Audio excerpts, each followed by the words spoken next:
মুহাম্মদুর রাসূলুল্লাহ সাল্লাল্লাহু আলাইহি ওয়াসাল্লাম এবং তার প্রিয় সাহাবীদের আমলের যে অংশ নিরাপদ, মিষ্টি মিষ্টি ভালো লাগে, কোনো ঝুঁকি নাই, ঝামেলা নেই, বরঞ্চ সব জায়গায় বলে আলবত আলবত, খুব ভালো, খুব ভালো, আপনি ভালো। এইরকম যে সমস্ত জায়গায় অভিবাদন পাওয়া যায় সেই জায়গাতে আমল করতে কারো কোনো অসুবিধা হয় না। কিন্তু বদরের ওই পাহাড়ের উপত্যকায় দাঁড়িয়ে জালিমের চোখে চোখ রেখে বলে দেওয়া যে হক কখনো বাতিলের কাছে মাথা নত করবে না, ওই আমলটা করা বড় কঠিন। আমরা সবাই জানি মক্কায় রাসূল করিম সাল্লাল্লাহু আলাইহি ওয়াসাল্লাম এবং তার সাহাবায়ে কেরাম রিদওয়ানুল্লাহি তাআলা আলাইহিম আজমাইন তারা অনবরত শুধু কুরবানির নজরানা পেশ করে গেছে, কোনো অন্যায়ের তাৎক্ষণিক জবাব দেননি, শুধু সহ্য করেছেন, সবর করেছেন। তিলে তিলে জ্বলে জ্বলে মানুষগুলা মানুষে খাঁটি মুমিনে পরিণত হয়েছে। মদিনার যাওয়ার পরে মক্কাবাসী আরও অস্থির হয়ে উঠল। শিকার তো আমাদের হাতের চঙ্গলের ভিতরে ছিল, এখন যে হাত ছাড়া হয়ে গেল। এখন যে শুনি মদিনার বিভিন্ন গড় থেকে, প্রতিটি গড় থেকে যুবকরা বেরিয়ে এসে মুহাম্মদের কাছে সাল্লাল্লাহু আলাইহি ওয়াসাল্লাম বায়াত নিচ্ছে, শপথ নিচ্ছে। এই শপথ তো আর কিছু না, এই শপথ আমরা যে তাদের উপরে অত্যাচার জুলুম করেছি তার প্রতি শোধ নেওয়ার শপথ। কিন্তু তাদের এই ধারণা ইতিহাসে মিথ্যা প্রমাণিত হয়েছে। মক্কা বিজয়ের সময় রাসূল করিম সাল্লাল্লাহু আলাইহি ওয়াসাল্লাম যখন তাদের কাছে জানতে চাইলেন, আজ তোমরা আমার কাছে কি চাও, বিচক্ষণ ব্যক্তিটি দাঁড়িয়ে বলেছিলেন, আপনি আমাদের উত্তম ভাই এবং উত্তম ভাতিজা। মানে মেসেজ হলো, উত্তম ভাই এবং ভাতিজার কাছে একজন মানুষ বা একটা সম্প্রদায় যা চায় আপনার কাছে আমরা তাই চাই। কিন্তু এটা তারা বলল না, শুধু এতটুকু বলে বসে গেল। মহান আল্লাহর নির্দেশের অপেক্ষায় অল্পক্ষণ গেল, তারপরে রাসূল মকবুল সাল্লাল্লাহু আলাইহি ওয়াসাল্লাম তার প্রিয়জনদেরকে ডেকে বললেন, তোমরা ঘোষণা করে দাও, মদিনার গলিতে গলিতে ছড়িয়ে পড়ো, জানায় দাও জনগণকে, আজ তাদের সবাইকে মহান আল্লাহর পক্ষ থেকে, তার রসুলের পক্ষ থেকে সাধারণ ক্ষমা ঘোষণা করা হলো। ইল্লা আশারা, 10 জন ছাড়া। এদের নামটাও জানিয়ে দিলেন যে এদেরকে যেখানে পাওয়া যাবে সেখানেই তাদের উপর মৃত্যুদণ্ড কার্যকর করা হবে।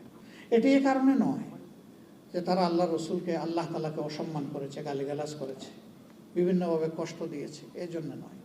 তারা ছিল নিরীহ মানুষের খুনি, আর খুনের বিচার হচ্ছে তাকে দুনিয়া থেকে এইভাবে বিদায় দিতে হবে। কিন্তু না, সেই 10 জনের উপরেও আর এই রায় কার্যকর হলো না। 3 জন বা 4 জন, এর বেশি না। বাকিরা আত্মগোপনে গেল, পালিয়ে গেল। পরে এসে আশ্রয় চাইল, নিরাপত্তা চাইল। রাসূল মকবুল সাল্লাল্লাহু আলাইহি সাল্লাম তাদেরকে নিরাপত্তাও দিলেন। আবু জাহালের সন্তান ইকরামার স্ত্রী তার ছোট ছোট বাচ্চাদের নিয়ে যখন আল্লাহ রসুলের দরবারে হাজির হয়ে বলল যে আমি একটা অসহায় মানুষ, আমার পরিবারে বড় অভিভাবক ছিলেন আমর ইবনে হিশাম।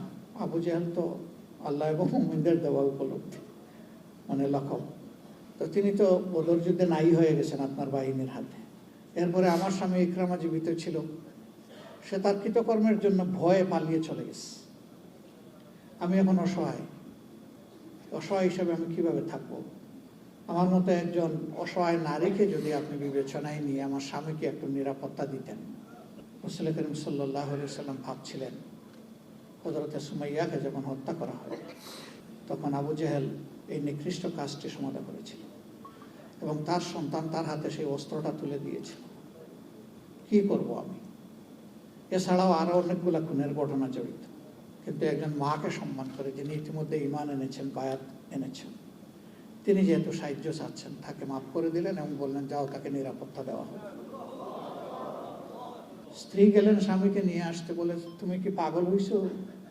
আমারে মোহাম্মদ পাইলে ছেড়ে দিবে টুকরা টুকরা করে, বরঞ্চ আমি বেঁচে থাকলে কোনোদিন ফিরে যাওয়ার সম্ভাবনা থাকবে, আর তোমাদের খোঁজখবরটা দূর থেকে হলেও নিতে পারো, যাও যাও, তুমি চলে যাও।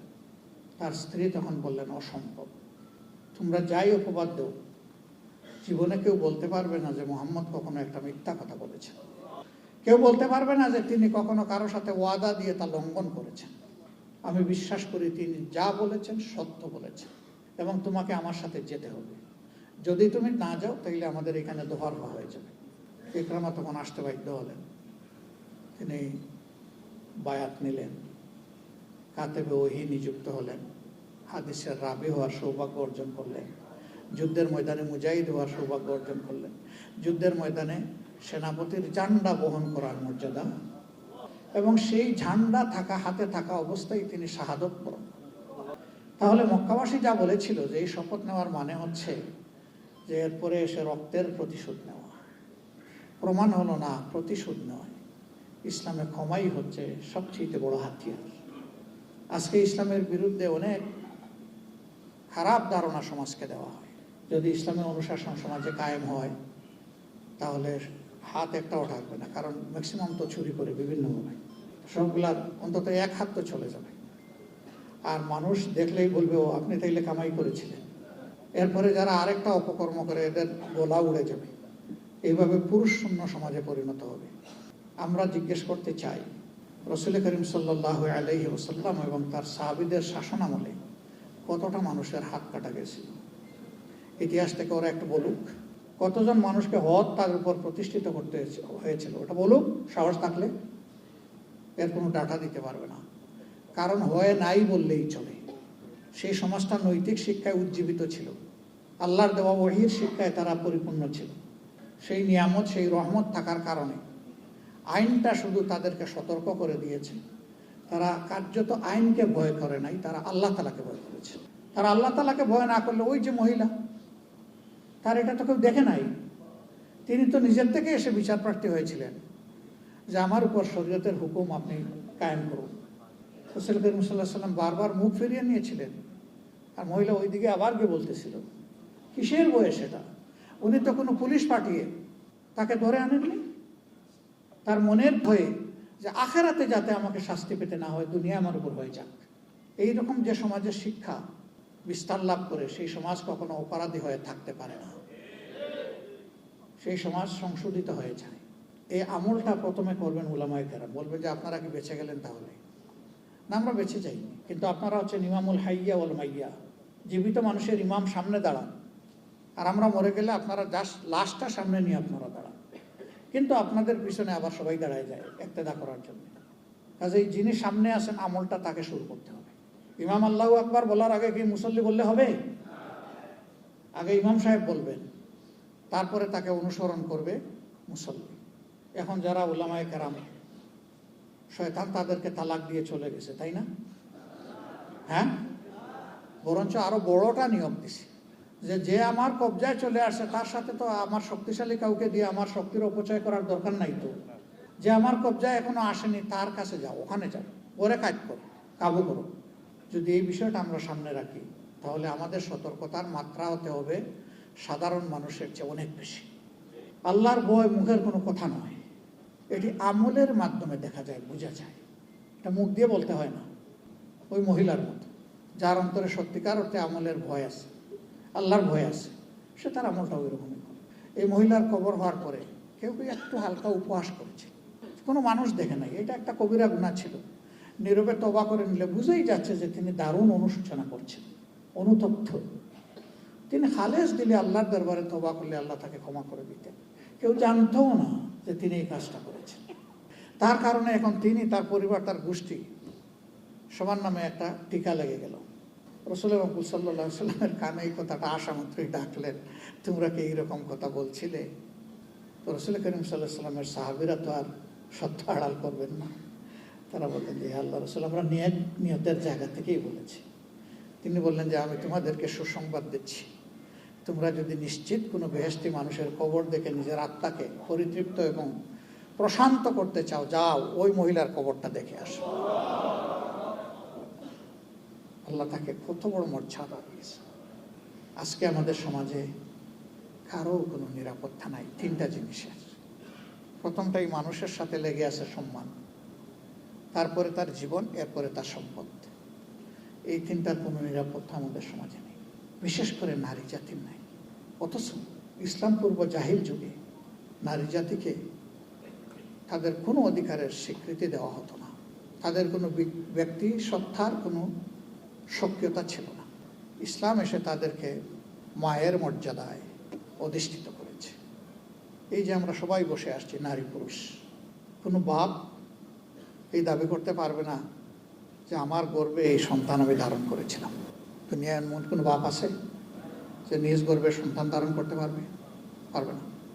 আল্লাহ তালা এই কোয়ালিটি দেননি। এই নিয়ামত আল্লাহ তালা দিয়েছেন নারী জাতিকে। প্রত্যেকটা মানুষ তার বাপের প্রতি শ্রদ্ধাশীল থাকে, কিন্তু মায়ের প্রতি আবেগপ্রবণ থাকে।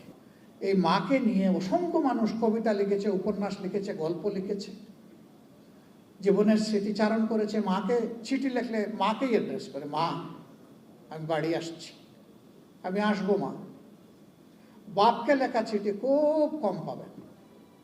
আমিও লিখি নাই, আমিও লিখলে আমার মাকেই লিখতাম, মা বাপ জীবিত থাকা অবস্থায়।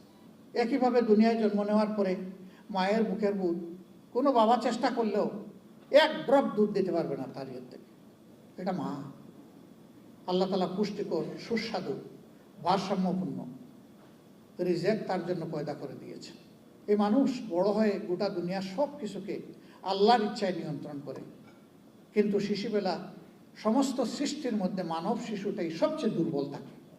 দেখবেন ডিম থেকে বাচ্চা ফুটে একটা মুরগের বাচ্চা ফুটার সাথে সাথে দৌড় শুরু করে দেয়, খুঁটে খুঁটে সে তার খাবার তুলে নেয়। কিন্তু মানুষের বাচ্চা দৌড়াতো তো দূরের কথা, বসতেই তো পারে না, তার প্রয়োজনের কথা বলতে পারে না, নিজের খাবার নিজে খেতে পারে না, মাকে তাকে খাইয়ে দিতে হয়। এরপরে মায়ের বুকের বিছানায় সে বড় হয়, মায়ের যত্নেই সে মানুষ হয়। রাসূল করিম সাল্লাল্লাহু আলাইহি সাল্লাম, ওই সাহাবী, হয়তো তখন আমি জানি না তার মনের অবস্থা কী ছিল, হয়তো তিনি এমন ভাবছিলেন যে আল্লাহ রসুল বোধহয় শুধু মায়ের কথা বলতেই থাকবেন। এটি হচ্ছে তাদের মর্যাদা, এটা তাদের পাওনা, এটা ইনসাফ, এটা ন্যায় বিচার। যেই জাতি তার মাকে, মায়ের জাতিকে সম্মান করতে পারে, আল্লাহ তাদেরকে সম্মানিত করে। এই কথাগুলো আপনি যখন মিম্বর থেকে বলতে যাবেন তখন সবার ভালো লাগবে না। এর সাথে আপনি যখন বলতে যাবেন আমর বিল মারুফ এবং নেহি আনিল মুনকারের কথা, একদল খেপে গিয়ে বলবে, এই আপনি এতদিন তো ভালোই বলছিলেন, এখন আপনি রাজনীতি শুরু করে দিলেন কেন? আপনি বলছেন কোরআনের আয়াত, সে বলতেছে রাজনীতি। এখন কোরআনের আয়াত যদি রাজনীতি হয়, তাইলে কি ইমাম সাহেব বা খতিব সাহেব এটা বাদ দিবেন? এটা তার বাদ দেওয়ার এখতিয়ার আছে? না, নাই তো। তিনি বলবেন যার ভালো লাগে সে কবুল করুক, যার লাগে না সে অন্ধ থাকুক, অসুবিধা নাই তো। কাউকে তো জোর করা হচ্ছে না যে এটা আপনাকে মানতেই হবে। তার দায়িত্ব নসিহা করা, সত্য আওয়াজ পৌঁছে দেওয়া, এটা বাধা দেওয়া উচিত নয়। যারা বাধা দেন তারা আবেগের জায়গা থেকে দেন, এটা তাদের জন্য প্রয়োজন, সবার জন্য প্রয়োজন। একটা কথা মেনশনেবল, কালামে হাকিম কোরআনুল মজিদ শুধু মুসলমানদের জন্য নয়, এমনকি শুধু মানুষের জন্য নয়। এই কোরআনে সমস্ত সৃষ্টির শৃঙ্খলার বিধান আল্লাহ তাআলা দান করেছেন। একটা নিরীহ প্রাণীকে অন্যায়ভাবে আপনি তার ক্ষতি করতে পারবেন না। কি পারবেন কি পারবেন না সব কিছু এখানে আছে। সুতরাং মহান আল্লাহ, যিনি সকল প্রাণীর স্রষ্টা, সকল জীবের স্রষ্টা, সকল সৃষ্টির স্রষ্টা, তিনি তার সৃষ্টির প্রয়োজন যা জানেন, অন্য কেউ তা জানার কোনো প্রশ্নই ওঠে না। তিনি সব কিছুর যোগান দেন। আমাদের মাথার উপরে সূর্যটাকে কোনো বৈজ্ঞানিক তৈরি করেছেন নাকি? না কোনো দেশের কোনো কালের কোনো শাসক তৈরি করেছে? চারটা, আমাদের মাথার উপরের সাতটা, আসমানটা, ওখান থেকে ঝরা বৃষ্টিটা, যে মাটির উপর চলাচল করি সেই মাটিটা, যেই মাটি থেকে আমাদের রিজেক বেরিয়ে আসে সেই মাটিটা, যেই মাটির নিচ থেকে আল্লাহ আমাদেরকে নিয়ামত দান করেন সেই মাটিটা, যে সাগরের পানিটা, যে সাগরের পানির তলদেশে এবং সাগরের নিচে যে নিয়ামত আল্লাহ রেখেছেন, তার কোনো কিছু কি আল্লাহ ছাড়া কেউ সৃষ্টি করেছে? কেউ করেনি। সেই আল্লাহ মানুষকে সবচেয়ে বেশি ভালোবাসেন। সবচেয়ে বেশি ভালোবাসেন বলেই মানুষকে আল্লাহ তাআলা দুইটা নিয়ামত এক্সক্লুসিভলি দান করেছেন, যেটা অন্য কোনো প্রাণীকে দেননি। মানুষ এবং জিনজাতিকে আল্লাহ তাআলা বিবেক দিয়েছেন, কিন্তু জিনজাতির মধ্য থেকে কোনো নবী আল্লাহ তাআলা দেননি। জিনজাতির কাছে সরাসরি আল্লাহর কোনো ওহী এবং কিতাব আসেনি। এই দুই জিনিস আল্লাহ তাআলা মানব জাতিকে দান করেছেন। একটা ছোট্ট মানুষ বিশাল হাতি, হিংস্র বাঘ, বিচ্ছু, আকাশ পাতাল সব কিছুতে আল্লাহর হুকুমে চলাফেরা করে। আল্লাহ তাআলা এই সবগুলা পয়দা করেছেন মানুষের কল্যাণের জন্য। সেই মানুষের কল্যাণের জন্য আল্লাহ যে এত কিছু নিয়ামত দিলেন, সেই আল্লাহর বিধানের চাইতে উত্তম বিধান কি কারো হতে পারে? হতে পারে না। এখন প্রশ্ন আসে, একটা মাল্টিকালচার সোসাইটিতে, বহুমাত্রিক, বহু সংস্কৃতির একটা সমাজে ইসলাম কিভাবে ফাংশন করবে। মক্কায় কি সব একই ধর্মের মানুষ ছিল নাকি? ওখানেও বিভিন্ন ধর্মের মানুষ ছিল।